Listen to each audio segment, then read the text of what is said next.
విశాఖలో వెలుగు చూసిన హనీ ట్రాప్ కేసు రాజకీయ రంగు పులుముకుంటోంది. కిలాడీ లేడీ జాయ్ జమియాతో బీజేపీ యువనేత చేసినటువంటి ఒక ఫోన్ సంభాషణ ప్రస్తుతం లీక్ అయింది.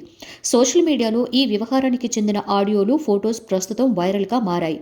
జాయ్ జమీమా హనీ ట్రాప్ చేయడంలో ఎక్స్పర్ట్. ఇప్పుడు ఈమె కేసులో తవ్విన కొద్దీ కొత్త కోణాలు, కొత్త ట్విస్టులు వస్తున్నాయి. లేటెస్ట్ గా ఈ కేసులో బీజేపీ యువనేత పేరు ఇప్పుడు బయటకొచ్చింది. ధనవంతులు, అధికారులు, ఎన్ఆర్ఐలకు అందమైన ఫోటోస్ ని పంపి వారిని ట్రాప్ చేసి డబ్బులు వసూలు చేయగా తాజాగా కొందరు రాజకీయ నేతలు ఆమెకు సహకరించినట్లుగా తెలుస్తోంది.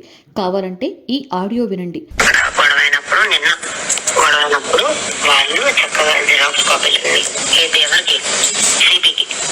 జాయ్ జమీమాతో అవినాష్ మాట్లాడుతున్న ఆడియో విన్నారు కదా.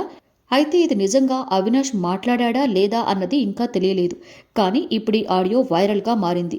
ఏం కాదు, ఏం జరిగినా చూసుకుందాం, వాళ్ళు కేసులు పెడితే మనము పెడదాం, వాళ్ళు సిపిని కలిస్తే మనము కలుద్దాం, వాళ్ళు కోర్టుకు వెళితే మనము వెళదాం, ఇలా ఫుల్ సపోర్ట్ ఇస్తున్నారు ఆ యువనేత. ఇదే కాదు, జాయ్ జమియాకి సంబంధించినటువంటి మరో ఆడియో కూడా వైరల్గా మారింది.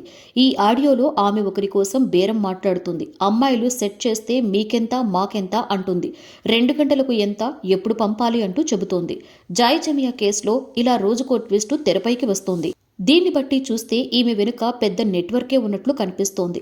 బడా బాబులకు తన ఫోటోస్, వీడియోలతో ఎరవేయడం, వారిని ముగ్గులోకి దించి నిండా ముంచడం, ప్రైవేటుగా ఉన్నప్పుడు వీడియోలు తీసి బెదిరించడం, బ్లాక్మెయిల్ చేయడం ఇవన్నీ కామన్ అని తెలుస్తోంది. ప్రభాత సూర్యుడు జాతీయ తెలుగు దినపత్రిక. ప్రతి అక్షరం నిజం వైపు. నిజం దాగదు, వార్త ఆగదు.